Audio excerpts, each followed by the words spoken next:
오늘 말씀은 로마서 13장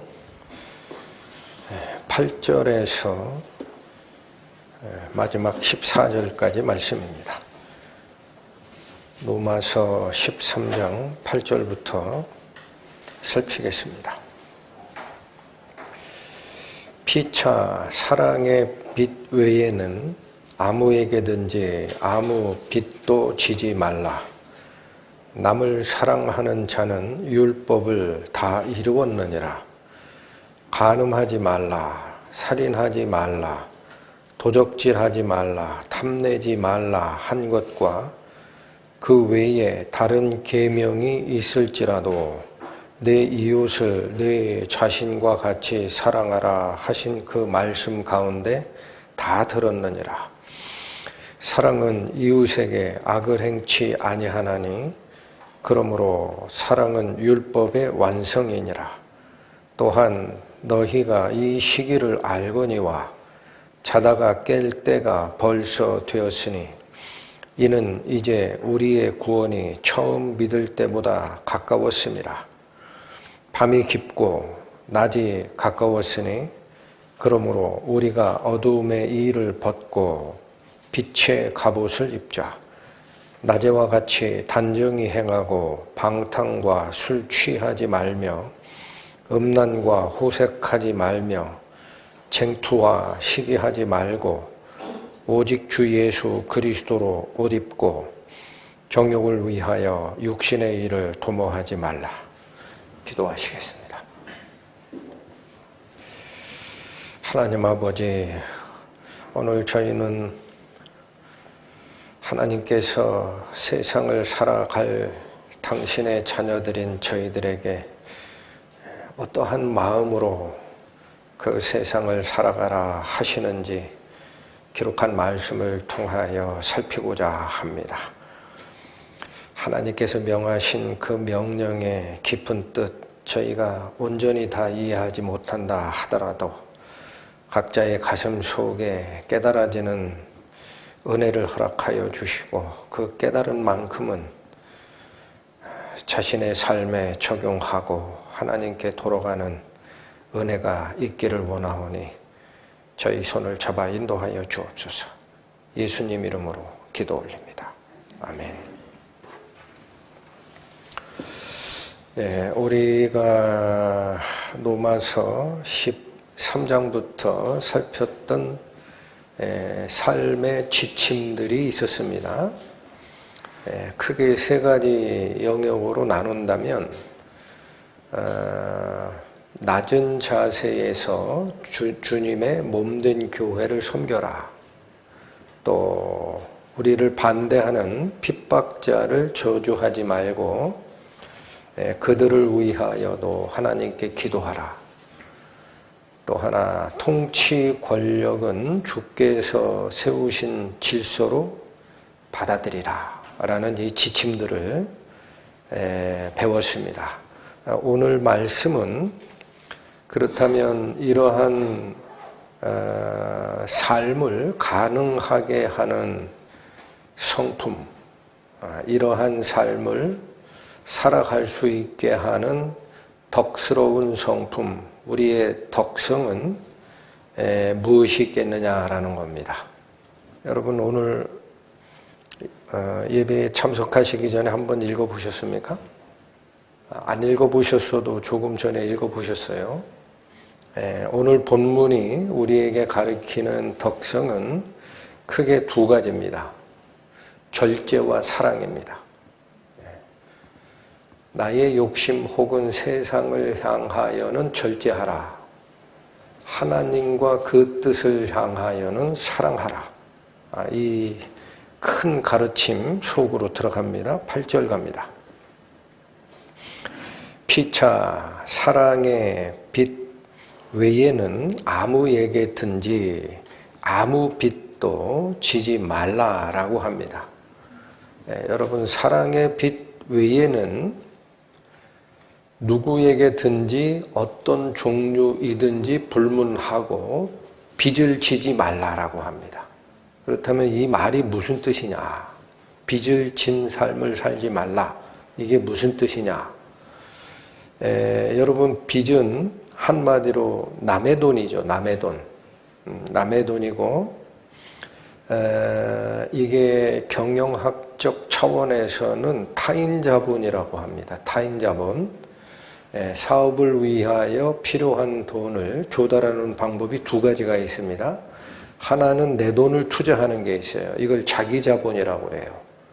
그런데 사업을 더 크게 확장하려고 하니까 내 돈 가지고는 부족하다.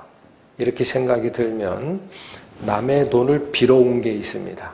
그런 걸 타인자본이라고 하는데, 그러면 사람들은 왜 자기가 가진 돈만 가지고 투자하지를 않고 남의 돈까지 조달하려고 할까요? 이유가 뭘까요? 지렛대 효과라고 합니다. 경영학에서. 레버리지 이펙트라고 합니다. 지렛대 효과. 그게 무슨 말이냐? 혼자 직접 무언가를 움직이려고 하면 힘이 부족할 때 우리는 지렛대를 사용하면 적은 힘으로도 무거운 물건을 옮겨낼 수가 있죠. 이거를 확장 효과라고도 표현해도 됩니다. 이게 무슨 말이냐면 누가 아주 좋은 투자 대안이 있다라고 말을 줍니다. 100원을 넣으면 100원만큼 벌 수 있는 투자 대안이 있다. 이렇게 말을 줘요. 그런데 내가 가진 돈은 100만 원밖에 없어요. 그럼 거기다 투자하면 이문을 얼마를 남기죠? 100만 원만 남깁니다. 그런데 분명히 100만 원만큼 원본만큼 투자 수익이 들어올 것 같다라는 확신이 있으면 이거 투자해서 100만 원 벌면 코 묻은 돈이지 그거 가지고 어디다 쓰겠나. 욕심이 발동을 해요. 그래서 1억쯤 투자하면 얼마가 더 들어와요? 1억이 들어와요. 그럴 때 어떻게 하느냐? 내 돈 말고 남의 돈을 끌어옵니다. 내 돈 100만 원에 남의 돈 9,900만 원을 같이 얹혀서 투자하면 1억이 들어와요. 그럼 남의 돈 빌린 1억에 대해서는 이자만 갚으면 되잖아요. 그래서 원래는 자기 돈 100만 원에 투자 원금만을 사용했을 때는 100만 원의 수익이 들어올 거를 남의 돈을 조달해서 그러한 투자 수익에 투자했을 때 1억이 들어오고 이자 빼도 9천은 들어오더라. 9천만 원은. 그게 확대된 효과, 레버리지 이펙트라고 합니다. 그래서 성경이 오늘 가리키고자 하는 이 말은 사랑의 빚 외에는 누구에게든지 어떤 명목으로든지 빚진 생활을 하지 말라라는 이 뜻이 뭘까? 절제하라라는 얘기입니다. 여러분, 세상 사람들은 그걸 위해서 우르르르르 몰려다녀요. 그래서 여러분, 마지막 때를 살고 있는 우리 크리스찬들에게 하나님이 요구하는 것은 뭐냐? 내가 가지고 있는 것을 족한 줄 알라라는 거예요. 말씀을 봅니다. 히브리서 13장. 히브리서 13장. 신약성경 369페이지입니다. 히브리서 13장 5절 말씀. 돈을 사랑치 말고 있는 바를 족한 줄로 알라. 여러분, 이게 바로 하나님을 믿고 살아가는 하나님의 자녀들에게 요구하는 삶의 자세입니다. 있는 걸 족한 줄 여겨라. 자, 왜 이렇게 얘기하십니까? 크리스찬들이 좀 더 경제적으로 풍요하고 많이 벌고 하면 죄가 되나요? 그래서 이유를 설명하시죠. 족한 줄 알라. 그 뒤에입니다. 그가 친히 말씀하시기를 내가 과연 너희를 버리지 아니하고 과연 너희를 떠나지 아니하리라 하셨기 때문에 그렇다라는 거예요. 여기서 그는 예수님, 하나님이에요. 하나님께서 우리를 당신의 자녀로 삼아 주실 때 주신 약속이 있습니다. 뭐냐면 내가 분명히 너희에게 얘기하기를 너희를 절대 버리지 않을 거다. 그 다음 너희를 떠나지도 아니할 거다. 이 말씀이 무슨 뜻이에요? 하나님께서 당신의 백성을 지켜주시고 돌보신다라는 겁니다. 부모가 자녀를 돌보듯이. 그런데 지금 우리는 어느 위치에 처해 있느냐? 하나님의 자녀로 세상에서 건짐을 받았는데 하늘나라로 옮겨갔으면 딱 좋겠는데 아직은 때가 아닙니다. 그래서 세상에 아직도 우리처럼 세상에 속아 사는 사람들이 있잖아요. 하나님이 어떻게 했느냐? 우리를 세상에서 구별해서 당신의 자녀로 만든 다음에 아직 세상 속에 두었어요. 왜 그래요? 너희가 세상에서 빠져나오던 은혜를 그들에게도 전하라. 이것 때문에 남겨놓은 거예요. 그런데 세상 속에 남겨놓고 났더니 뭐냐면 세상 사람들이 살아가는 각종 유혹과 욕심에 같이 마음이 통해가지고 거기에 휩쓸려 버리면 복음은 무슨 똑같네. 우리랑 생각하는 것도 똑같고 돈 좋아하는 것도 똑같고 근데 당신의 말은 무슨 의미가 있다고 내가 쫓아가? 하면 어떻게 합니까? 하나님은 그거 버려라라는 거예요. 그게 절제입니다. 절제. 그리고 그러면 우리가 먹고 살 거는 어떻게 해야 됩니까? 라는 질문을 할 때 부모 입장에서 너희들을 적진에 놔두고 나서 내가 너희를 방치할 것 같니? 얘들아, 안심해라. 그 뜻입니다. 이 말이. 네. 뭘 더 바라느냐 이거예요. 여러분 또한 오늘 본문의 말씀하고도 같습니다. 자다가 깰 때가 됐다고 하죠. 오늘 본문이. 마찬가지 고린도전서 가보시면 7장 보십니다. 고린도전서 7장 신약 271페이지 29절부터 31절까지 봅니다. 형제들아 내가 이 말을 하노니 때가 단축하여 진 고로 이후로부터 안에 있는 자들은 없는 자같이 하며 우는 자들은 울지 않는 자같이 하며 기쁜 자들은 기쁘지 않은 자같이 하며 매매하는 자들은 없는 자같이 하며 세상 물건을 쓰는 자들은 다 쓰지 못하는 자같이 하라. 이 세상의 형적은 지나감이니라. 여러분 여기 사도 바울께서 때가 단축하여진 상태에서는 이렇게 살아라 라고 얘기를 합니다. 여기 때가 단축하여졌다라는 말은 무슨 뜻입니까? 하나님이 약속하신 종말의 때, 그게 세상에는 종말이지만 우리에게는 구원의 때입니다. 그게 가까이 왔기 때문에 라는 거예요. 그러면 여기서 얘기하는 안에 있는 자들은 없는 자같이 살고 우는 자들은 울지 않는 것처럼 기쁨이 있지만 기뻐하지 않는 자처럼 세상 물건을 다 못 쓰는 상태처럼 그렇게 살아라 라는 이 말이 무슨 뜻이에요? 네? 결혼해서 안에 있는데 버리라는 얘기가 아닙니다. 네? 이 말은 뭐냐면 일상적인 그 생활의 삶의 터두리가 가정이에요. 그래요 안 그래요 여러분? 네? 가끔 친구 만나고 직장 다니고 다 하지만 나의 삶의 테두리가 가정입니다.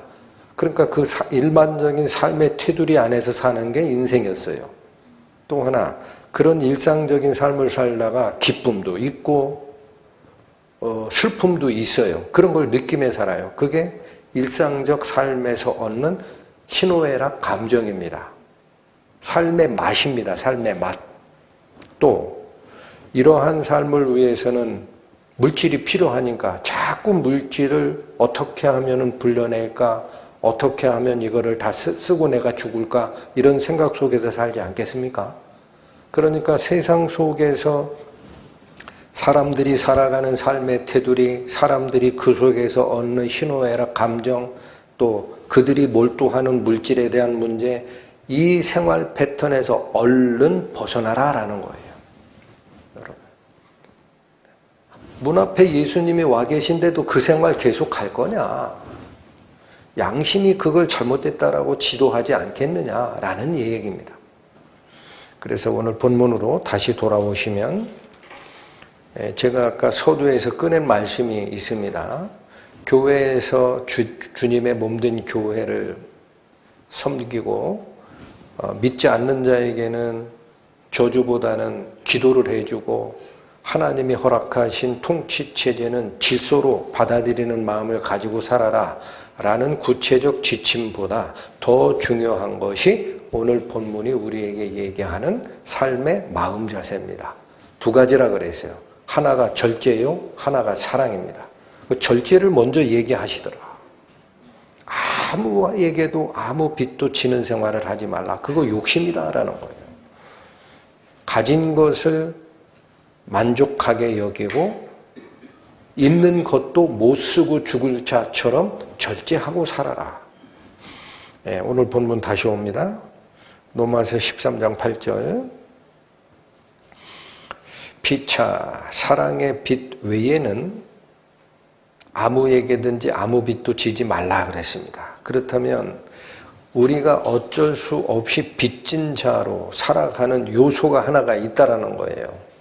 아무리 자기 혼자 잘났다라고 생각하더라도 전부 우리는 사랑에 빚진 자라는 얘기입니다. 부모의 사랑에 빚진 자도 되고 생명을 주신 하나님의 사랑에 빚진 자이고 죄로 물들어 심판을 받아야 마땅한 우리가 하나님의 아들의 생명을 대신 주심으로 그 저주로부터 벗어난 갚을 수 없는 빚을 졌습니다. 근데 여기 사랑의 빚진 자로 살라라는 뜻이 무슨 뜻일까요? 사랑에 빚졌으니까 그냥 빚쟁이로 있으라라는 뜻입니까? 여러분, 빚진 자가 뭐예요? 빚 갚아야 되잖아요. 빚졌는데 가만히 있어요? 갚으려고 하지 않겠습니까? 조금만 기다려 주십시오. 제가 꼭 갚겠습니다. 감사히 쓰고 있습니다. 잠시만 기다려 주세요. 갚으려고 하겠죠. 그러니까 사랑의 빚진 자로 살라라는 이 뜻은 무슨 얘기냐? 우리가 존재하고 하나님의 축복 속에 들어간 모든 게 하나님의 사랑을 우리가 값없이 받은 빚진 자라는 뜻이니까 그 빚을 어떻게 하라? 너희의 남아있는 삶을 통해서 갚는 생활을 하라라는 뜻입니다. 하나님께서 공짜로 주셨으니까 감사합니다 하고 나의 인생을 살면은 은혜를 배반하는 자죠. 그래서 두 번째 중요한 것이 요 사랑의 빚진 자로 살라라는 말씀이 곧 사랑을 받은 만큼 아래로 흘려내리라라는 뜻인데 어떻게 가능한가? 자, 요한 1서 한번 봅니다.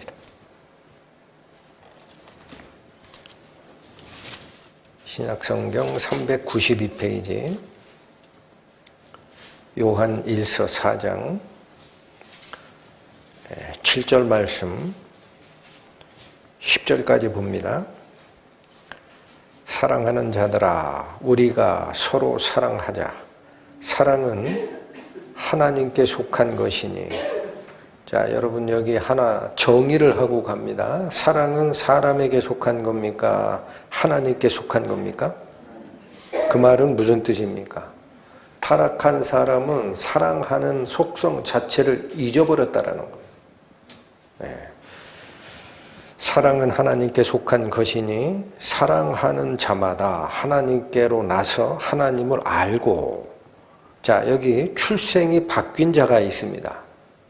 자연 상태에서 태어난 우리들은 부모의 죄의 속성을 그대로 이어받았기 때문에 모태로부터 죄인으로 태어난다고 하셨어요. 그렇기 때문에 이 사랑을 몰라요. 그런데 7절 후반절에 이어지는 것이 사랑하는 자마다 하나님께로 나서 하나님을 아는 상태라는 거예요. 출생이 어디서부터 난 자가 있어요? 육체적 생명에서 난 자가 아니고요.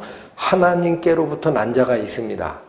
그래서 하나님을 알고라고 한 이 알라라는 것은 체험적인 알을 얘기하는 기노스코를 쓰는 거예요.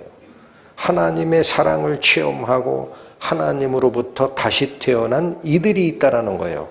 그들은 사랑할 수 있습니다.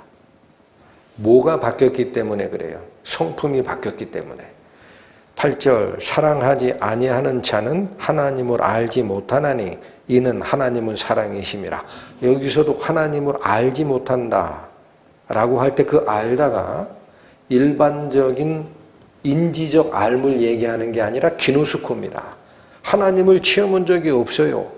하나님으로부터 생명을 다시 부여받은 적이 없어요. 그게 하나님을 모르는 거예요. 그런데 그들이 어떻게 하나님으로부터 성품을 교류받은 적이 없는데 사랑이 가능하겠니? 그 뜻입니다. 8절이. 다시 읽으세요. 사랑하지 아니하는 자는 하나님을 알지도 못하고 능력도 없다라는 거예요. 그 왜 그래요? 하나님이 사랑이신데 그 사랑의 본체이신 하나님의 성품을 교류를 받았다면 어떻게 사랑 못하느냐라는 얘기예요. 구분이 되십니까?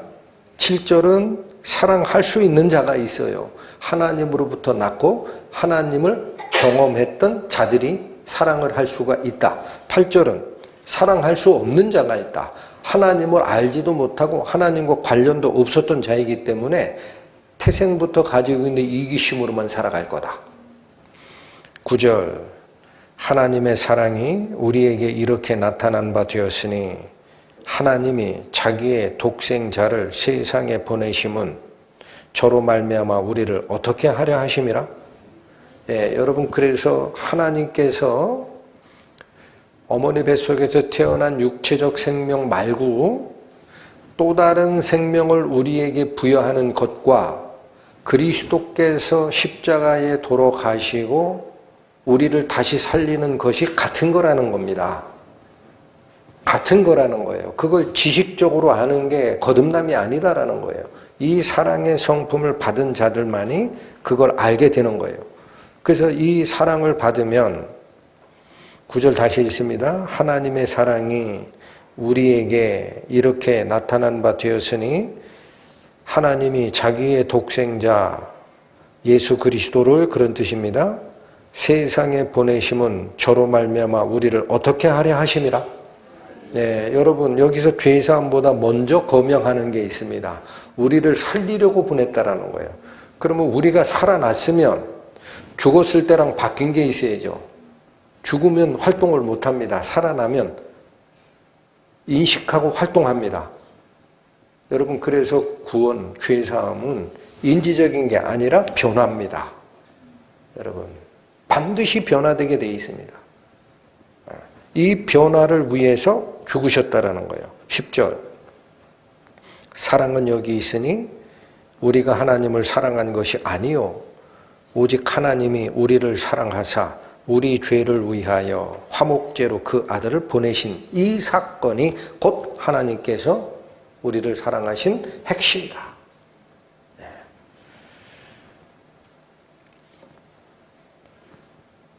자, 하나님의 성품을 체험적으로 교류했던 기노스코의 암. 그래서 하나님으로부터 났다 라고 이야기하는 이 거듭난 성도들은 그래서 뭐가 바뀌느냐? 여러분 세상에 유혹이 없다라는 얘기가 아닙니다. 그게 있습니다만 뭐가 바뀌느냐? 삶의 중심이 바뀌어요. 하나님을 믿는 믿음으로 시작한 이 길이 하나님을 향한 소망으로 다시 엮여져서 우리의 중심이 바뀝니다. 한번 보십니다. 히브리서 10장. 신약 364페이지 보십니다.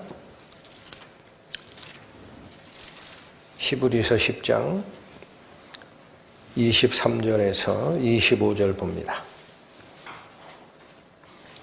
23절 또 약속하신 이는 미쁘시니 여기 미쁘다라는 말이 무슨 뜻이죠? 믿음으로 꽉 찼다라는 거예요. 영어로 얘기하면 faith full입니다. 가득 찼어요. 믿음으로. 이 말은 절대 거짓을 약속을 어기지 아니하신다. 이 뜻이 미쁘다라는 거예요. 여러분 기쁘다라는 말 쓰죠. 기쁘다. 기쁘다가 뭐예요? 기로 가득 찼다예요. 예쁘다가 뭐예요? 아름다움으로 가득 찼다예요.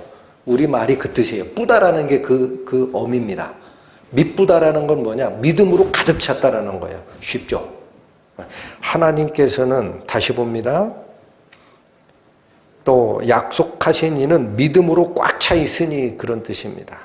우리가 믿는 도리의 소망을 움직이지 말고 굳게 잡아 서로 돌아보아 사랑과 선행을 격려하며 모이기를 패하는 어떤 사람들의 습관과 같이 하지 말고 오직 권하여 그날이 가까움을 볼수록 더욱 그리하자.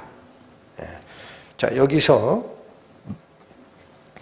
하나님을 믿는 믿음을 가진 자들이 있습니다. 그렇다면 하나님께서 약속하신 소망이 그 자들 가슴 속으로 들어온 자들입니다. 이렇게 되면 자동으로 된다가 아닙니다. 자동으로 되는 거 없어요. 자동으로 된다가 아니라 가슴 속에 그 씨앗이 심긴 자들은 세상이 나를 유혹하는 것들이 있다 하더라도 이기심과 성공을 격려하지를 않아요. 여러분, 그렇게 가리키는 교회는 빨리 떠나야 됩니다. 그래서 뭐를 격려합니까? 사랑과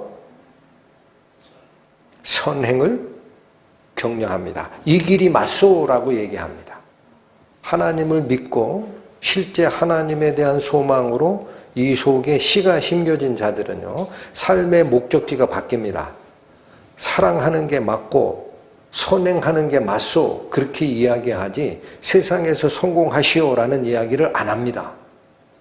또 하나는 이 가르침이 좋기 때문에 25절 보세요. 모이기를 피하는 어떤 사람들의 습관처럼 하지 않고 오직 서로 권하고 그날이 가까움을 볼수록 더욱 모입니다. 왜 모입니까?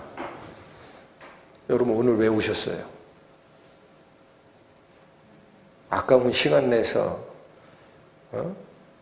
한국의 가을 하늘은 눈이 시리도록 푸르러요. 산이나 들로 놀러 가시지 여기 왜 오셨어요? 네? 하나님께서 우리를 가르치는 가르침이 무엇인지 듣고자 오신 거 아니겠습니까? 그러니까 뭐가 바뀌었어요? 삶의 중심이 바뀌었죠. 이렇게 바뀌어 나간다는 겁니다. 그래서 여러분, 하나님께로부터 사랑을 받은 우리가 사랑의 빚진 자로 그 사랑에 감사해서 빚을 갚는 생활을 하는데 어떻게 하면 이게 가능합니까? 하나님께 빚을 갚을 수는 없어요. 하나님이 그걸 바라시지도 않아요. 하나님은 주는 사랑을 가지신 성품을 가지신 분이지 주고 나서 나한테 돌려라라는 말씀을 하신 적이 없습니다. 그럼 물이 흐르듯 하나님께서 우리에게 주신 사랑은 우리가 받아서 갚는 방법은 다시 밑으로 흘러내리는 겁니다. 이걸 못 받은 사람들에게 이 뜻을 전하고 내가 남아있는 인생의 나머지 시간을 그걸 위해서 쓰고, 물론 다른 게 필요하겠지만 중심이 바뀌어서 그 믿음과 소망을 향하여 기도하고 나가는 자, 그게 빚을 갚는 생활입니다. 그러시려고 여기에 오신 겁니다. 자, 중요한 거는 머릿속으로는 선과 악을 구분할 수 있거든요. 그러니까 성경 말씀을 들으면 알겠다라는 단계까지는 웬만해서는 다 오십니다. 쫓아오십니다. 지금 등산 가고 골프 치러 가고 했던 그런 사람들과는 달라요. 여기 계신 분들은. 그러니까 여기 오신 거예요. 그런데 그게 머리에서만 남아있고 실제 행하는 능력은 없을 수 있어요. 하나님께서 우리를 이 요구를 하시면서 다시 보십시오. 여기서 부산까지 가라. 1시간에 못 가면 4시간에 가라. 그러면 걸어서 못 가죠. 그 하나님이 뭘 줬어요? 차를 하나 주셨어요. 이거 타고 가라. 그런데 기름 안 채워주시고 가라 그러면 그 하나님이 우리를 돌보시는 하나님이 아니시죠? 여러분 믿으세요? 너희들 보고 이렇게 살라라고 하면 살 능력을 안 주시고 그냥 말씀만 하셨으면은 하나님은 허언하시는 하나님이에요. 허언. 빈말 하신 거야. 자동차를 가지고 몰고 가라. 너희에게는 이러한 운송수단이 하나 생겼느니라. 이렇게 말씀을 하실 때 기름 거기다가 부어주시지 아니하면 어떻게 갑니까? 자동차가? 그 기름이 뭡니까? 갈 수 있는 능력 주셨단 말이에요. 그게 뭡니까? 성령입니다. 여러분. 그래서 여기도 한번 보십니다. 로마서 5장.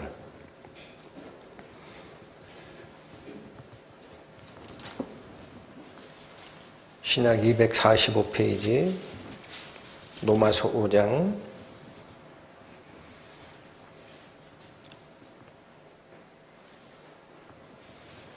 5절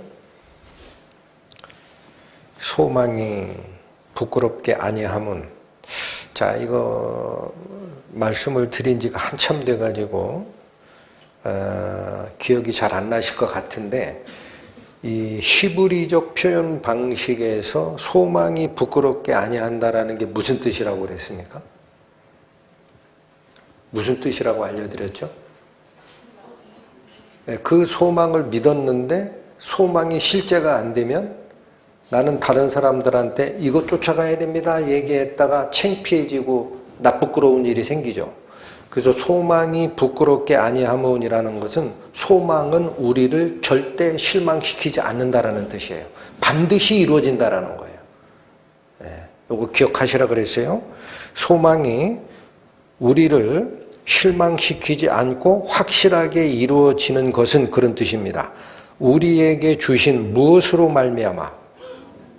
성령님으로 말미암아 하나님의 사랑이 우리 마음에 부은 바가 됐기 때문에 실제가 됐기 때문에 시가 와 있기 때문에 이 성령을 받은 자들은 하나님께서 세상을 끝내실 때에 당신의 호출 나팔에 전부 하늘로 올라가 거룩한 몸으로 바뀌리라 라는 것이 실제가 되는 겁니다. 그게 소망이 우리를 부끄럽게 하지 않는다라는 뜻입니다. 다시 읽겠습니다. 5절 소망이 우리를 실망시키지 아니함은 그렇게 그냥 읽어버리세요. 우리에게 주신 성령으로 말미암아 하나님의 사랑이 우리 마음에 부은 바 되미니 이게 바로 자동차의 휘발유를 채워줄게라는 하나님의 약속이라는 겁니다. 자동차에 휘발유를 채워줄게라는 하나님의 약속이다. 그 다음 6절 우리가 아직 연약할 때에 기약대로 그리스도께서 경건치 않은 자들을 위하여 죽으셨도다. 자, 우리가 아직 죄인 됐을 때에 예수께서 2000년 전에 이 일을 하시고 그런 뜻이에요. 7절 의인을 위하여 죽는 자가 쉽지 않고 선인을 위하여 용감히 죽는 자가 혹 있거니와 우리가 아직 죄인 되었을 때에 그리스도께서 우리를 위하여 죽으심으로 다시 나옵니다. 8절, 6절을 끌고 오는 거예요. 하나님께서 우리에게 대한 자기의 사랑을 어떻게 하셨다? 확증된 사랑이 우리 가슴 속에 들어오는 것은 성령의 부음을 받았을 때 연합이 됩니다. 그래서 그 음성을 듣고 쫓아가면 휘발유가 우리 속에 주입된 자동차가 되는 겁니다. 이 은혜를 꼭 가슴에 새기시기 바랍니다. 본문으로 다시 돌아가겠습니다. 로마서 13장 8절이 굉장한 의미를 가졌던 거죠. 다시 읽고 갑니다. 피차 사랑의 빛 외에는 아무에게든지 아무 빛도 지지 말라. 남을 사랑하는 자는 율법을 다 이루었느니라. 간음하지 말라, 살인하지 말라, 도적질하지 말라, 탐내지 말라 한 것과 그 외에 다른 계명이 있을지라도 내 이웃을 내 자신과 같이 사랑하라 하신 그 말씀 가운데 다 들었느니라. 여러분 이 두 가지 마음의 품성을 꼭 기억하고 살라라고 오늘 본문이 가르친다. 이렇게 제가 말씀을 드렸습니다. 하나가 절제입니다. 세상과 세상 사람들이 쫓아가는 성공과 욕심에 대해서는 절제하라. 그 다음 하나님께서 우리에게 베풀어 주신 그 사랑에 대해서 영원히 갚지 못할 은혜를 입었다라는 것을 기억하고 그 사랑을 밑으로 흘려내리는 실천의 삶을 살라. 이 두 가지를 말씀을 드렸는데 8절 하반부터 9절까지 이 사도 바울은 제일 중요한 율법 얘기를 꺼냅니다. 지금까지 구약에서부터 지금까지 하나님께서 우리를 가르치시려고 했던 게 율법 아니에요. 그렇죠? 이거 알려주려고 온 거 아니에요. 출애굽을 시켜서 시내산에서 모세에게 준 그 10가지 율법도 그 이후의 모든 역사 속에서 가르친 모든 것들이 하나님이 우리에게 주고자 했던 가르침입니다. 그걸 율법이라고 하는 거예요. 근데 그 모든 가르침의 핵심이 뭐냐? 한마디로 딱 요약을 해버리셨어요. 뭐라 그래요? 내 이웃을, 9절 제일 끝에 내 이웃을 내 자신과 같이 사랑하라 하신 그 말씀을 이루면 율법 다 이룬 거야. 이렇게 얘기하십니다. 여러분, 이 가르침은 사도 바울의 가르침이 아니죠. 예수님께서 하셨던 가르침입니다. 마가복음 12장 갑니다.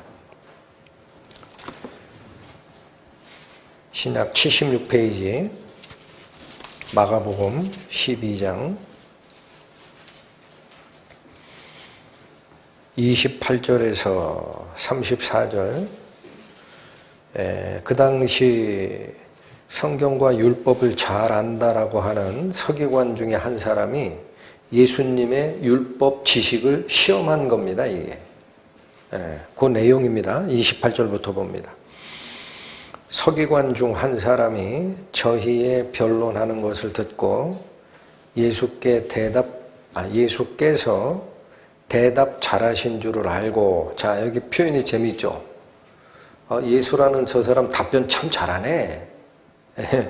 표현이 재밌어요. 대답 잘하신 줄을 알고 나와 묻되 모든 계명 중에 첫째가 무엇이니까? 이거 시험한 거예요. 율법 선생하는 것 같은데 이거 아십니까? 이렇게 시험한 겁니다. 29절 예수께서 대답하시되 첫째는 이것이니 이스라엘아 들으라.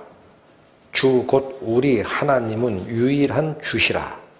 내 마음을 다하고 목숨을 다하고 뜻을 다하고 힘을 다하여 주 너희 하나님을 사랑하라 하신 것이요. 이게 첫째 율법이라는 거예요.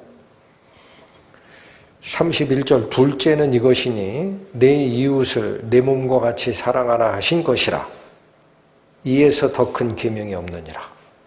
예수님께서 율법의 핵심을 딱 두 가지로 요약했습니다. 하나는 사람이 하나님을 향하여 가져야 되는 원리가 있습니다. 어떻게 하나님을 사랑하라? 마음을 다하고 목숨을 다하고 뜻을 다하고 힘을 다하여 하나님을 사랑하라. 이 말씀은 우리가 가지고 있는 모든 자원과 시간과 생각 속에 하나님 이외에 다른 것을 섬길 마음을 품으면 안 된다는 겁니다. 두 번째가 인간을 향한 지침이죠. 둘째는 이와 같으니 내 이웃을 내 몸과 같이 사랑하라 하신 것이라.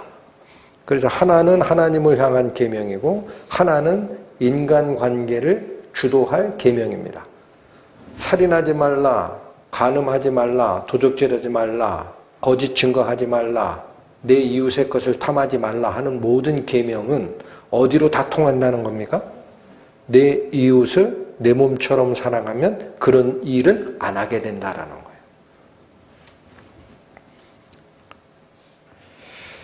자, 이 내 이웃을 내 자신처럼 사랑하는 이 속성이 우리 앞에서 잠깐 살폈습니다만 요한일서 4장에서 보셨던 것처럼 타락한 인간의 마음 속에는 없는 겁니다. 이 속성은 누구 겁니까? 하나님 거예요.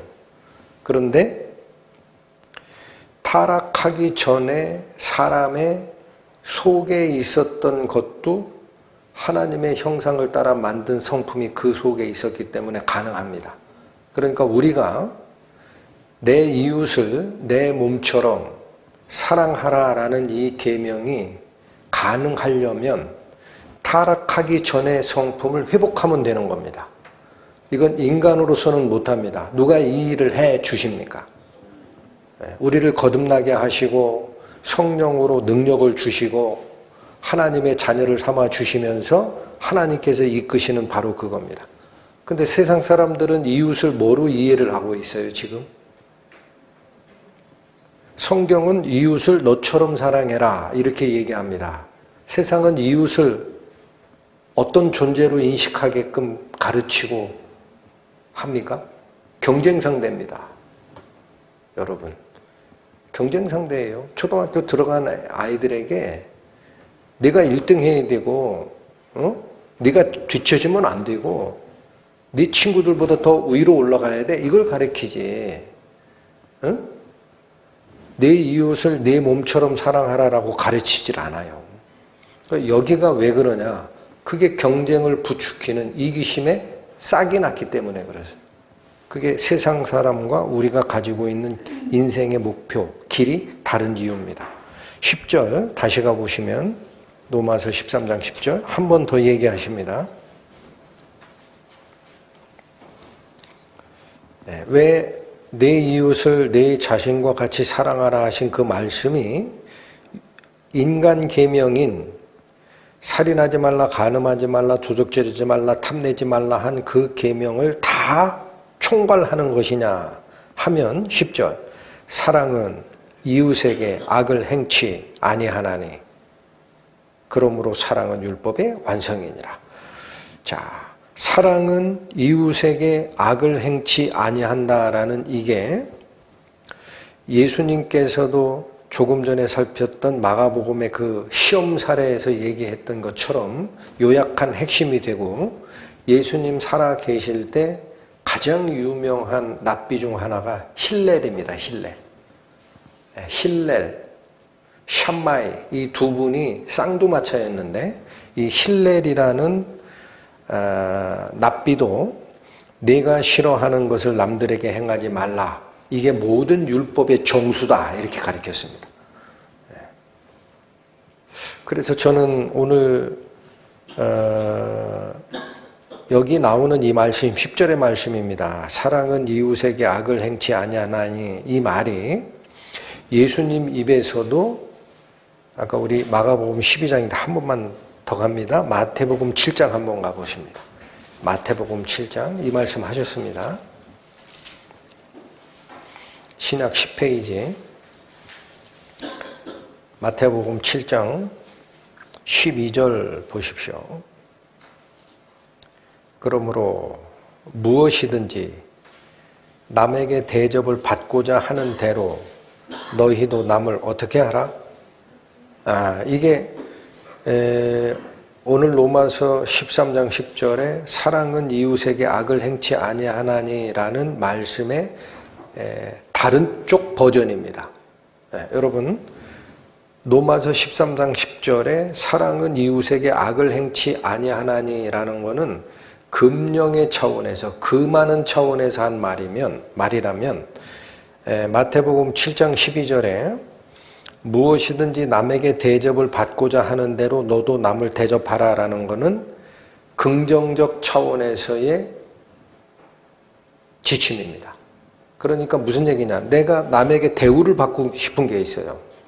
내가 좀 막대하지 않고 존중받기를 원한다. 그러면 나도 남을 어떻게 하면 된다? 존중해주면 된다라는 거예요.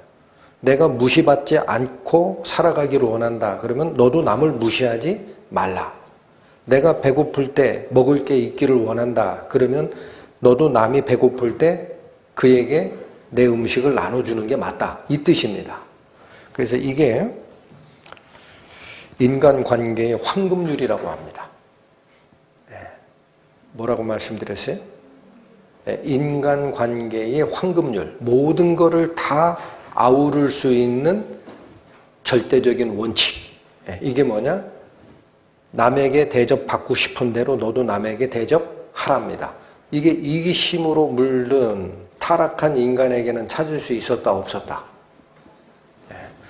그러면 요즘 세상에서 요즘에 지금 1차, 2차 세계대전이 지나고 냉전 시대가 들어오고 나서 긴장관계는 있었지만 세상에서 전쟁이 별로 느낌이 없었어요. 근데 우리가 사는 이 시대에 러시아하고 우크라이나하고 싸우죠. 이스라엘 안에서도 서로 싸우죠. 중국은 남중국 해놓고 필리핀이니 말레이시아니 하고 또 싸움이 지금 붙으려고 그래요. 이런 모든 전쟁의 원인이 뭡니까? 남의 가진 거를 내 것으로 취하려고 하는 욕심 때문에 그래요. 그렇죠? 내 것 뺏기기 싫은 것처럼 남도 나한테 뺏기기 싫다.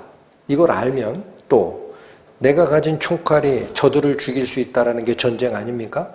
그러면 그들도 총칼을 가지고 있어요. 그럼 그들의 총칼에 내가 죽을 수 있다는 걸 알면 안 하게 되는 겁니다. 돌아가셨지만 미국의 유명한 복음주의 목사님이셨던 존 메가더 목사님은 무슨 말씀을 했느냐. 창세기 3장이 온 우주 속에 있는 도덕적 문제, 경제적 문제, 정치적 문제의 근원이다 그랬어요.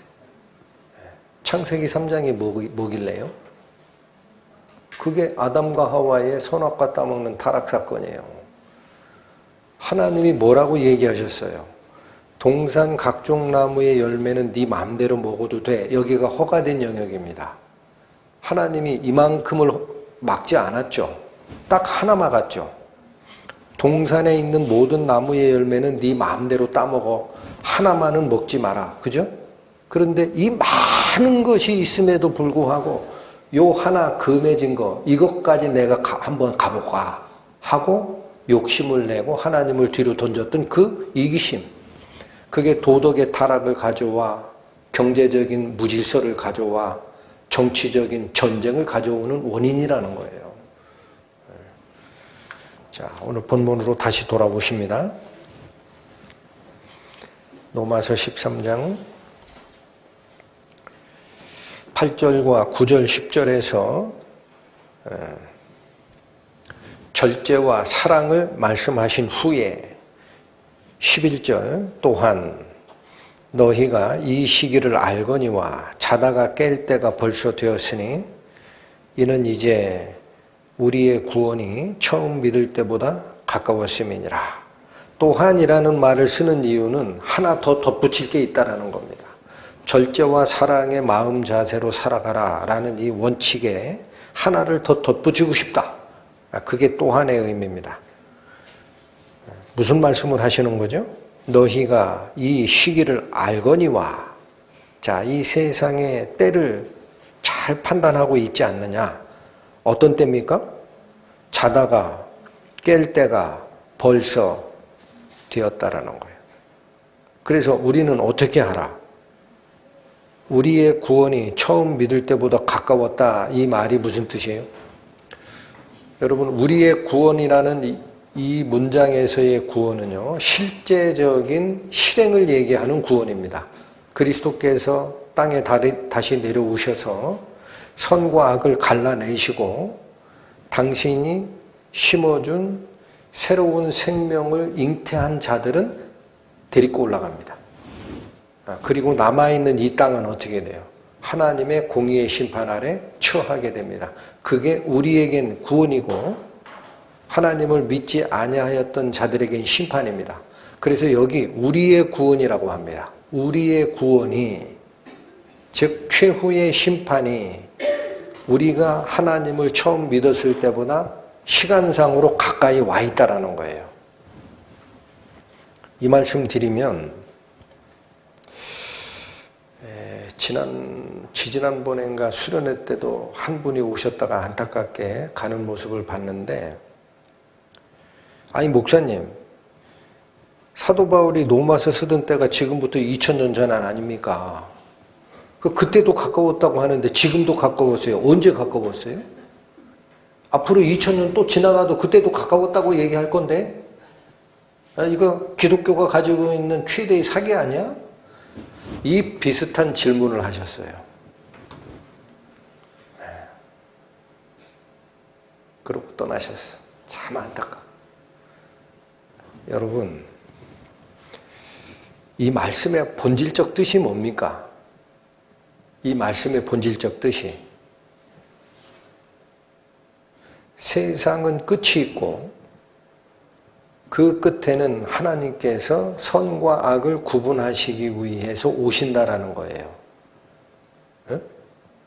세상은 끝이 있습니다. 물질 세계에는 끝이 있고 그 끝날이 오면 숨어 계셨던 하나님께서 이 땅에 오셔서 선과 악을 갈라내시고 알곡은 모아 곳간에 들이고 쭉정이는 꺼지지 않는 불에 태우듯 선과 악을 갈라내시고 선은 따로 구분하신 후에 나머지 세상을 심판한다라는 이 종말적 약속이 왜 2000년 전 바울의 입에서부터 시작되고 지금까지 이루어지고 앞으로 1000년이 갈지 2000년이 갈지 잘 모르겠지만 여전히 믿는 자의 입에서 이 이야기를 해야 하느냐라는 겁니다.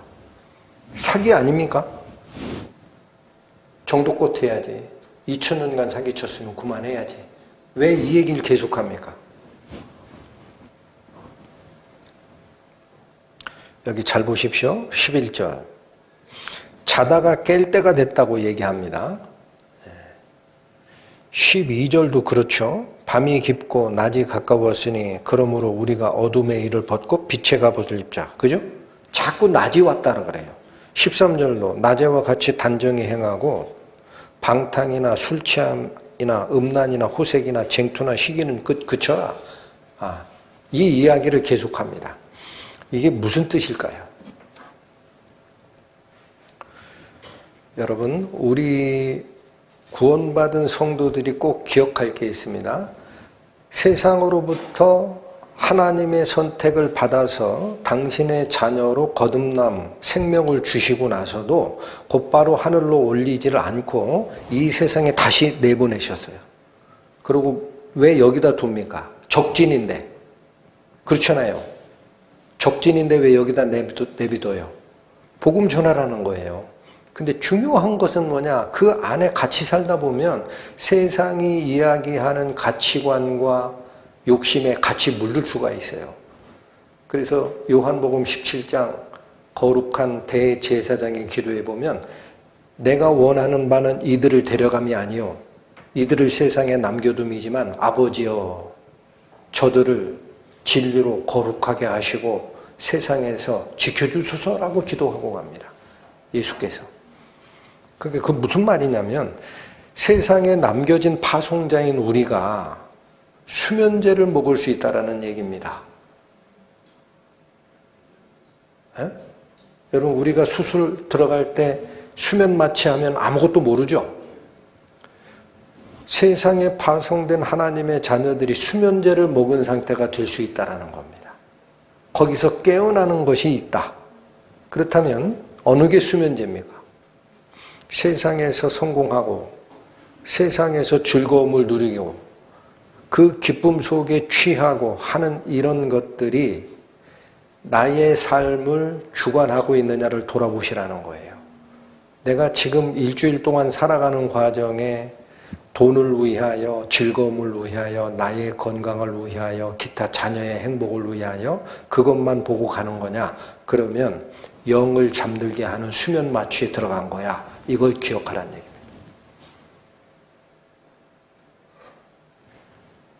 반대로 깬 자는 무엇을 인식을 하게 됩니까? 깬 자는 처음 믿을 때보다 구원이 가까웠다를 인식을 합니다. 자, 아까 설명드렸습니다. 구원이라는 건 우리의 구원이에요. 그러면 남겨진 세상 사람들에게는 뭐예요? 이게 심판이에요. 그래서 우리의 구원이 가까웠다라는 표현은 세상의 심판이 가까웠다라는 얘기랑 같은 뜻입니다. 그러면 이것을 자꾸 기억하라라는 게 뭐냐면 하나님께서 오셔서 우리가 살아간 삶을 당신의 저울에 달아보는 때가 있다는 걸 기억하라는 얘기예요. 우리가 살아간 삶을 일주일이 됐든 한 달이 됐든 1년이 됐든 구원받은 후가 됐든 사실은 하나님은 구원받은 후만을 책임을 묻습니다. 그 전은 모르고 산 거니까. 그럼 이 시기에 내가 살아갔던 삶을 하나님의 저울 위에 올려놓는 때가 있다라는 거예요. 이거를 인식하는 마음이 영적 수면에서 깨어나게 하는 각성제이기 때문에 이 말씀이 2000년간 존재하는 겁니다. 그걸 모르기 때문에 자꾸 왜 2000년에 이 말 했는데 지금도 이 말 하시지? 그 2000년 동안 사기친 거네? 여러분 다시 한번 말씀드릴게요. 하나님이 정하시는 때랑 사람이 느끼는 때가 헬라어로 다릅니다. 하나님이 말씀하시는 때라고 할 때는 카이로스라는 단어를 씁니다. 그건 우리가 느끼는 시간 개념이 아닙니다. 우리가 느끼는 이 시간 개념은 크로노스라 그래요. 근데 우리의 구원이 처음 믿을 때보다 가까웠다 이런 단어에 원어를 들어가 보면은 크로노스 안 써요. 카이로스를 써요. 하나님이 생각하는 지정한 때가 있다라는 거예요. 그러면 하나님의 시간 잣대는 우리랑 같아요? 달라요? 베드로후서 한번 봅니다. 베드로후서 3장 신약 387페이지에 보십니다.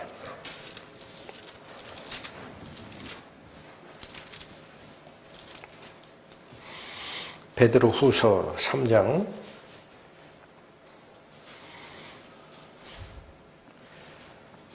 8절부터 봅니다. 사랑하는 자들아 주께는 하루가 1000년 같고 1000년이 하루 같은 이 한 가지를 잊지 말라. 이거 무슨 말이에요? 우리의 1000년이 하나님의 입장에서는 하루로 볼 수가 있어요. 반대도 가능합니다. 우리의 하루가 주께는 1000년 같을 수 있어요. 이 말이 무슨 뜻입니까? 사람이 느끼는 시간적 길이, 크로노스적 이 개념이 하나님께 통한다, 안 통한다? 하나님은 다른 개념을 가지고 계시다라는 거예요. 그래서 전 세계 시작과 전 세계 끝을 한 번에 보실 수 있어요. 네? 그래서 뭐라고 얘기하느냐? 하나님의 시간 개념이 인간과 다르다라는 이 말씀을 하시고 9절 주의 약속은 어떤 이에 더디다고 생각하는 것 같이 더딘 것이 아니라 사람이 가지고 있는 시간 개념에서는 왜 2000년 동안 안 오셔? 이렇게 얘기를 할 수 있다는 거예요. 그거랑 하나님이 가지신 개념하고는 다르다. 그럼 뭐냐? 오직 이유는 이거라는 거예요. 오직 너희를 대하여 오래 참으사 아무도 멸망치 않고 다 회개하기에 이르기를 원하시느니라. 하나님이 당장이라도 내려오셔서 심판하시고 싶죠. 왜 그러냐? 하나님의 눈에는 거짓됨, 악 이걸 참아 볼 수 없어요. 하나님의 공의가 발동되면 지금 당장이라도 내려오셔서 세상을 심판하실 겁니다. 그런데 그렇게 되면 무슨 문제가 생길까요? 무슨 문제? 그동안에 안 믿었던 자들이 하나님께로 돌아올 수 있는 기회가 그냥 끝납니다. 다시는 기회를 받을 수 없어요. 그러니까 하나님이 이게 안타까우신 겁니다. 그래서 어떻게 하는 거예요? 그 중에 한 사람이라도 혹시 회개하는 자가 있을까 봐 계속 참고 기다리십니다. 9절 다시 읽어보세요. 주의 약속은 어떤 이에 더디다고 생각하는 것 같이 더딘 것이 아니라 하나님의 시간 개념은 우리랑 다르다. 오직 너희를 대하여 오래 참으사 아무도 멸망치 않고 다 회개하기에 이르기를 원하시기 때문에 참고 계시는 겁니다. 기회를 주려고.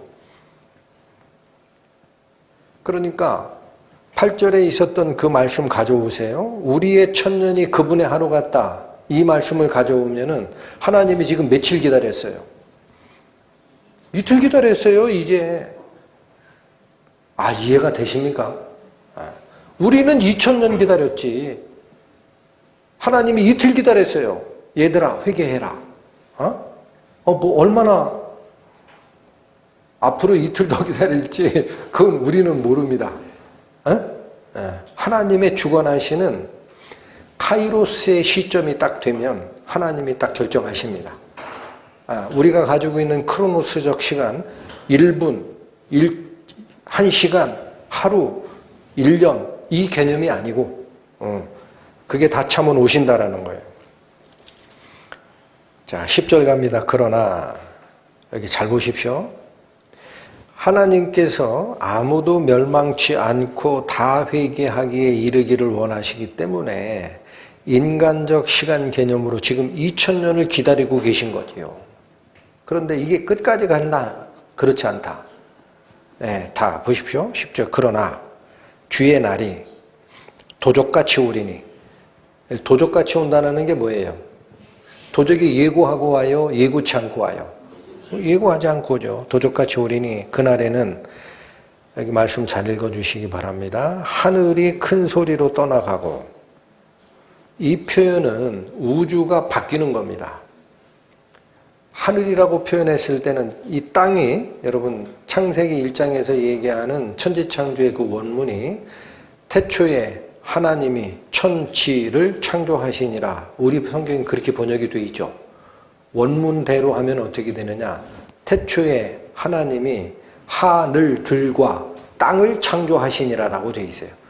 하늘들이라는 것은 지구에서 봤을 때 지구 자체를 품고 있는 스카이가 있습니다. 그러나 그거보다 더 넓은 우주적 하늘이 있어요. 그 다음에 삼층천이라고 합니다. 하나님이 계신 그것도 하늘이라고 표현합니다. 그래서 여기 지금 무슨 얘기냐. 하늘이 큰 소리로 떠나고 라는 이야기는 물질 세계를 구성하고 있는 우주가 있습니다. 코스모스, 유니버스, 이게 사라집니다. 믿어져요? 안 믿어져요? 저는 믿습니다. 안 믿으셔도 어쩔 수 없지만 그 하늘이 떠나가고 라는 말이 그 뜻입니다.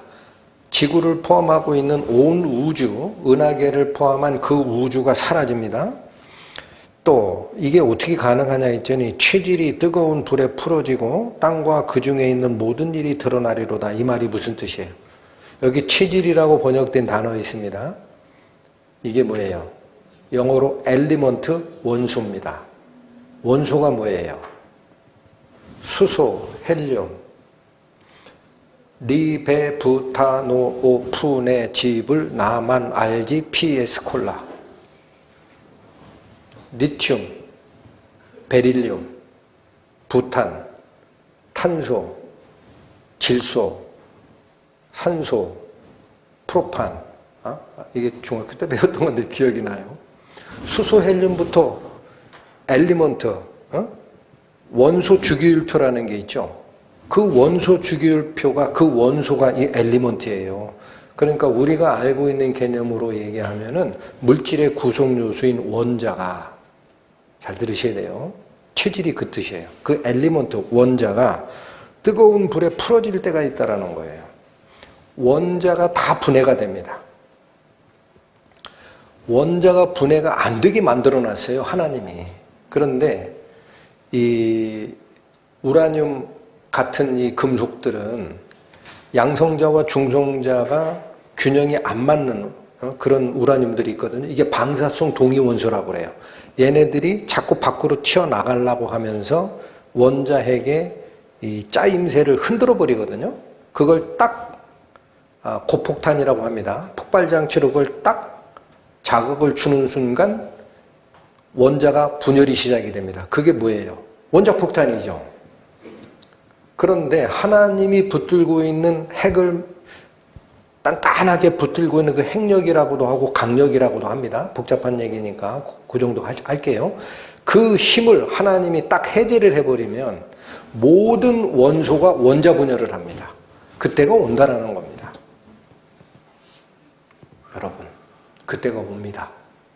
물질을 구성하는 엘리먼트들이 하나님의 법칙에 의해서 지금 꽁꽁 서로 붙들고 있는 거예요. 근데 그게 딱 다 해제가 됩니다. 그러면 우주를 불태우는 게 장작불로 불태우려고 그러면은 몇 조 년을 가도 못 태우지. 하나님이 우주를 사라지게 하는 거는 간단해요. 그걸 만드셨던 분이기 때문에 엘리먼트들이 뜨거운 불에 풀어지는 과정처럼 원자핵 분열 과정이 있으면 온 물질 세계는 사라집니다. 믿으십니까? 그래서 우리가 하나님을 창조주라고 하시는 거예요. 그래서 하나님은 물질로 구성되어 있으면 안 되시는 거고, 그걸 초월하는 존재시고, 그래서 체질이 뜨거운 불에 풀어지고 다음 일이 또 있어요. 땅과 그 중에 있는 모든 일이 드러나리로다. 이 말씀이 무슨 말이에요? 그동안에 3차원 공간에 몸담고 살면서 물질을 조금 더 어떻게 하면 취할까, 이걸 가지고 내가 어떻게 누리고 살까 했던 그 마음 속에 모든 것들이 엘리먼트가 분해되고 물질 세계가 없어지는 순간 거기에 마음을 두고 목적을 두고 욕심을 두고 살았던 사람 마음 속에 있던 것들이 다 드러난다는 얘기입니다. 이게 심판입니다. 여러분, 우리는 어디에 목적 두고 살아요? 네? 아이고, 그러면 목사님, 말씀은 참 이상적이지만 먹고 살아야 되는 우리가 그거 없이 어떻게 삽니까? 일하지 말라는 말씀 드리는 게 아니에요. 성경이 가르치는 지침이 있어요. 어느 정도면 족한 줄 알아야 돼요. 먹을 것과 입을 것이 있은즉 족한 줄 알라. 나머지는 하나님께서 나의 부모가 되어 필요를 채우신다라는 믿음 속에 살아라. 그거 이상 뭔가 물질의 목적을 가진 사람들은 하나님이 사람들의 마음을 꿰었던 이 물질 자체를 없애고 여기에 마음을 두고 서로 쟁투하고 얻으려고 했던 그 마음의 일들, 이게 땅과 그 중에 있었던 모든 일이라는 거예요. 그게 다 드러납니다. 11절, 이 모든 것이 이렇게 풀어지리니 너희가 어떠한 사람이 되어야 마땅하뇨. 자, 이 말씀 듣고도 아직 돈을 쫓겠습니까? 이 말씀 듣고도 아직 명예를 쫓겠습니까? 묻는 거예요, 하나님이. 이 말씀 듣고도 주식 투자를 하겠느냐? 이 말씀 듣고도 금에 투자하겠느냐? 거기서 벌어들이는 이익이 너에게 그렇게 중요하냐? 이 얘기를 하시는 거예요. 11절 다시 읽습니다. 이 모든 것이 이렇게 풀어지리니 너희가 어떠한 사람이 되어야 마땅하뇨. 물질의 뜻을 두고 성공의 뜻을 두고 부를 축적하려고 했던 그 마음이 이 마지막 심판의 순간에 다 드러날 건데 그 마음 아직도 품겠냐. 이걸 질문하시는 거예요. 답이 나옵니다. 거룩한 행실과 경건함으로. 이게 누가 요구하시는 거죠? 하나님. 자, 거룩한 행실과 경건함으로 하나님의 날이 임하기를 바라보고 간절히 사모하라. 이 말씀 주시는 이유가 이게 바로 영을 잠들게 했던 세상이 나를 끌고 가는 수면제에서 각선제 역할을 한다는 겁니다. 오늘 본문이 가르치는 가르침이 그 얘기입니다. 다시 돌아오십시오. 로마서 13장 11절 말씀. 또한 너희가 이 시기를 알거니와 자다가 깰 때가 벌써 되었으니, 그러니까 우리가 지금 잘 수 있다라는 거고, 잔다라는 표현은 수면돼 있다라는 거고, 수면 속에 들어갔던 이유는 세상의 욕심에 의해서 우리의 영이 잠들어 있는 상태라는 얘기입니다. 깰 때가 벌써 되었으니 이는 이제 우리의 구원이 처음 믿을 때보다 가까웠습니다. 하나님의 심판이 임박했다라는 것을 마음속에 잊지 마라.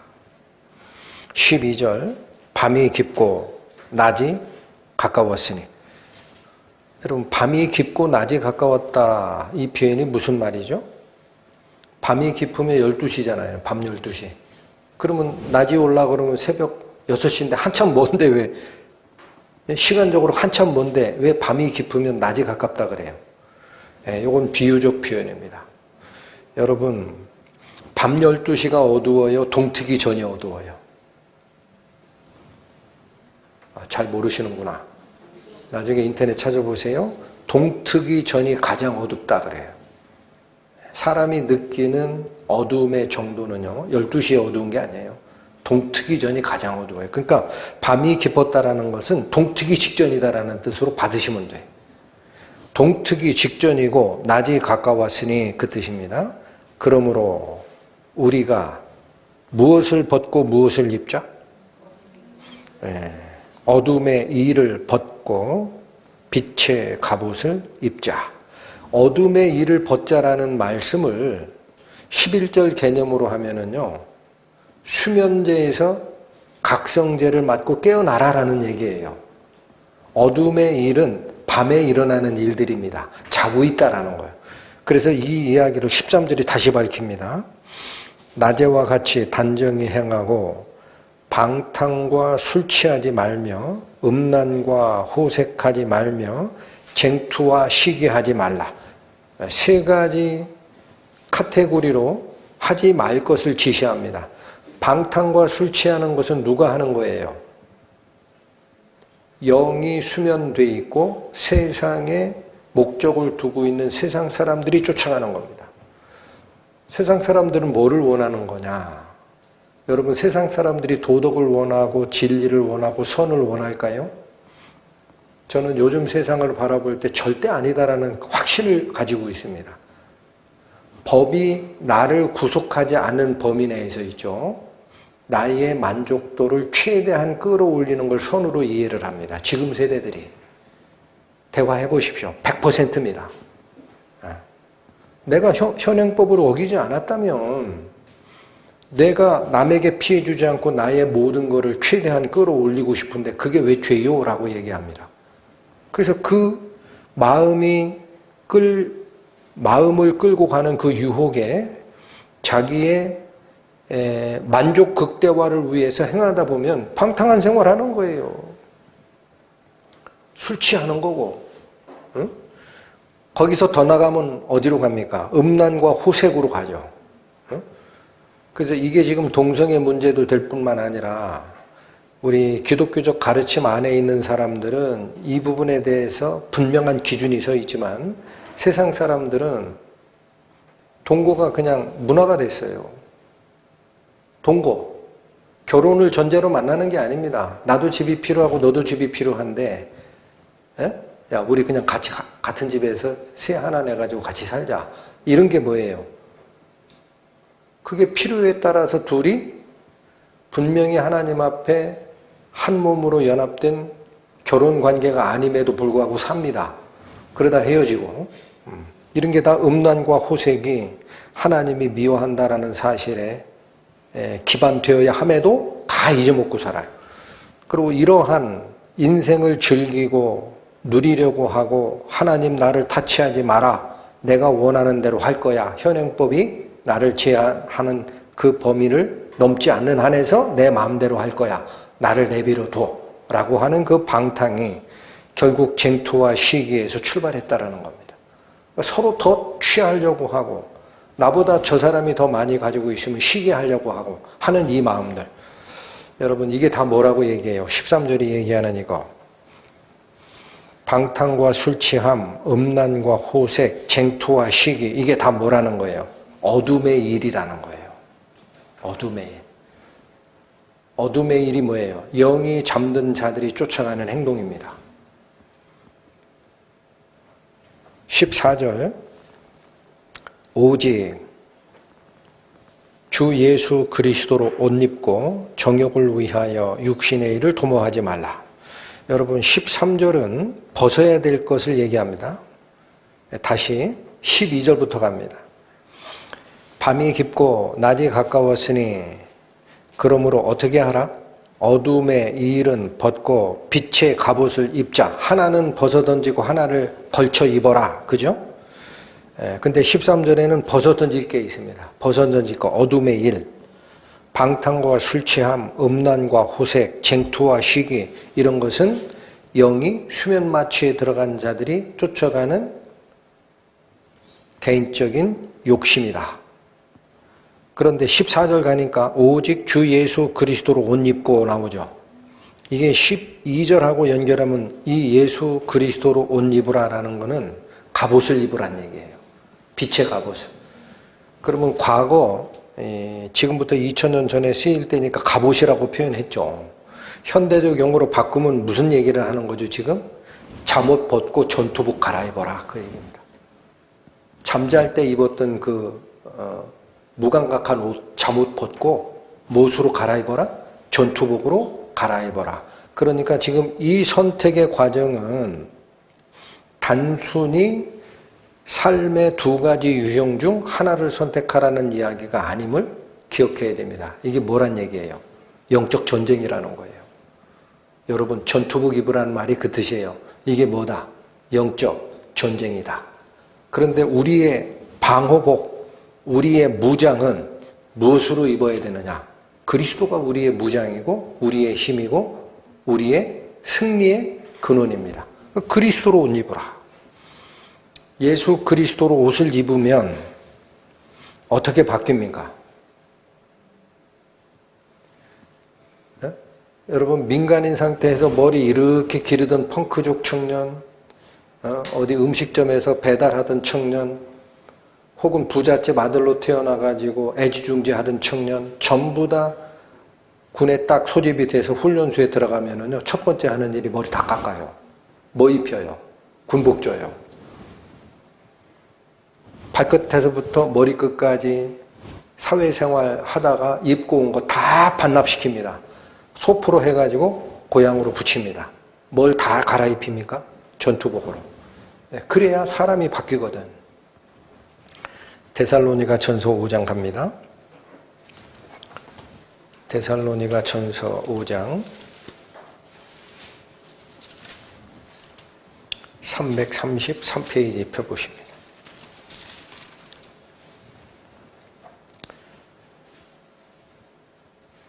데살로니가 전서 5장 7절 8절 말씀 봅니다.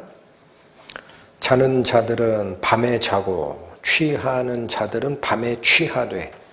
그러니까 방금 전에 저희가 읽었던 로마서 13장의 13절, 방탕과 술 취함, 음란과 호색, 쟁투와 시기, 이런 일들은 데살로니가 전서 5장 7절 8절로 말씀을 대입하면 이게 밤의 일들이고 밤에 취한 자들이라는 거예요. 7절 다시 봅니다. 자는 자들은 밤에 자고 취하는 자들은 밤에 취하되 우리는 낮에 속하였으니 근신하여 믿음과 사랑의 흉배를 붙이고, 이거 전투복이죠. 구원의 소망의 투구를 쓰자. 그래서 영적 각성이 일어나면 세상이 주는 즐거움이 이 세상 어둠의 주관자가 나를 유혹한다라는 사실을 알게 되고 생각이 바뀌는 겁니다. 하나님께서 부탁하신 믿음과 사랑으로 가슴 속에 채우게 되고 그 소망을 향하여 나아가는 자가 됩니다. 10절 봅니다. 예수께서 우리를 위하여 죽으사 우리로 하여금 깨든지 자든지 자기와 함께 살게 하려 하셨느니라. 깨든지 자든지라는 것은 일상생활을 전체를 아우르는 말입니다. 그렇죠? 깨든지 자든지.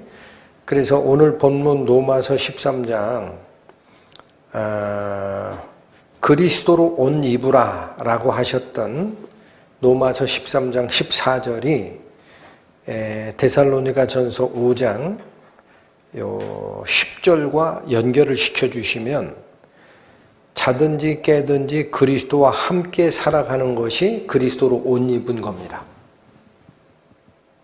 그러니까 어떻게 하는 게 자든지 깨든지 그리스도와 함께 살아가는 걸까요?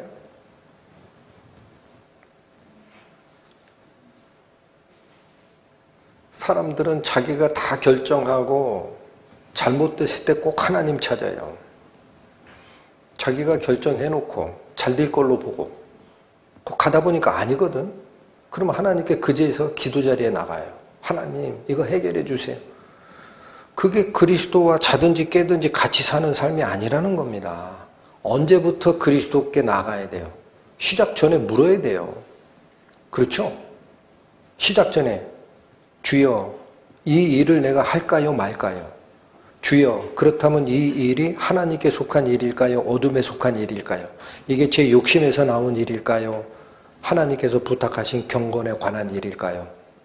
답변을 주소서 하고 답변을 받고 이 시작점부터 단추를 예수 그리스도와 같이 껴야죠. 그리고 나서 그 약속이 확정이 되면은 하나님께서 함께 해주시고 보호해 주신다는 말씀을 믿고 고난이 있든 평탄한 길을 가든 가는 거죠. 이 모든 것에 하나님 그리스도께서 우리와 함께 하심을 알면은 계곡을 통과할 때나 평지를 갈 때나 뭘 잊지 않게 됩니까? 감사함을 느끼게 됩니다.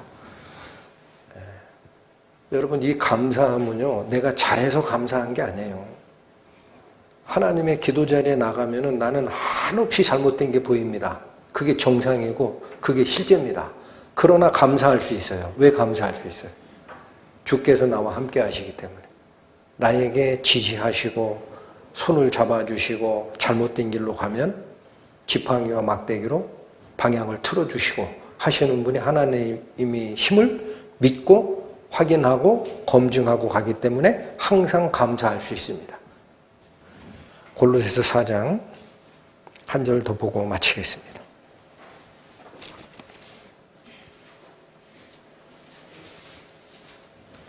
신약성경 328페이지 펴보십니다.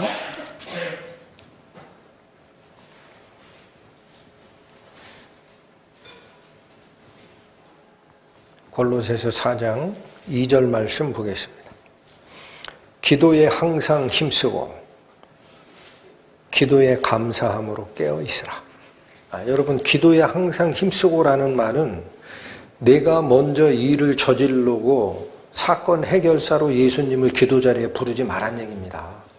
처음부터 물으라는 거예요. 처음부터. 이게 우리가 자나깨나 그리스도 예수와 함께 살게 하는 상태예요. 그리고 나서 기도에 감사함으로 깨어있으라라는 말은 무슨 얘기냐? 기도하면 내가 원했던 A라는 방향이 아니라 B라는 방향이 나올 수도 있어요.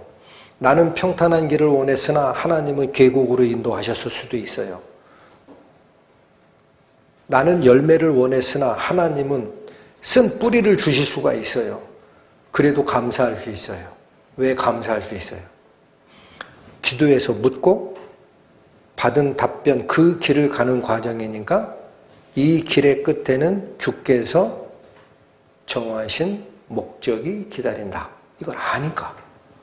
그래서 기도에 항상 힘쓰고 기도에 감사함으로 깨어있으라, 이 말씀이나 자든지 깨든지 그리스도와 함께 살게 하려 하였음이라, 이 말씀이나 그리스도로 옷 입으라 라는 이 말씀이나 우리를 어디서 깨우는 말씀입니까? 영적인 수면 상태에서 각성제 주사를 놓고 있습니다. 지금 하나님이. 때가 가까웠다. 너희가 어디에 중심을 두고 있는지 다시 돌아보고 하나님의 거룩함으로 다시 돌리라. 기도하시고 마치겠습니다. 하나님 아버지, 세상에 몸을 담고 세상 사람들이 추구하는 영달과 행복과 즐거움을 저희가 마음에서 완전하게 뿌리쳐내지 못함을 압니다. 그럴지라도 주께서 저희에게 부탁하시는 말씀, 때를 따라 공급하시는 그 은혜 속에 있고자 모이기를 힘쓰는 자 되게 하여 주시고 그 안에서 발견되는 하나님이 저희를 향하신 뜻 분명하게 찾고 저희의 마음을 그 말씀에 합치되는 삶으로 살아갈 수 있도록 저희에게 힘도 붙돋아 주시고 손을 잡아서 바른 길로 인도하여 주옵소서. 예수님의 이름으로 기도 올립니다. 아멘.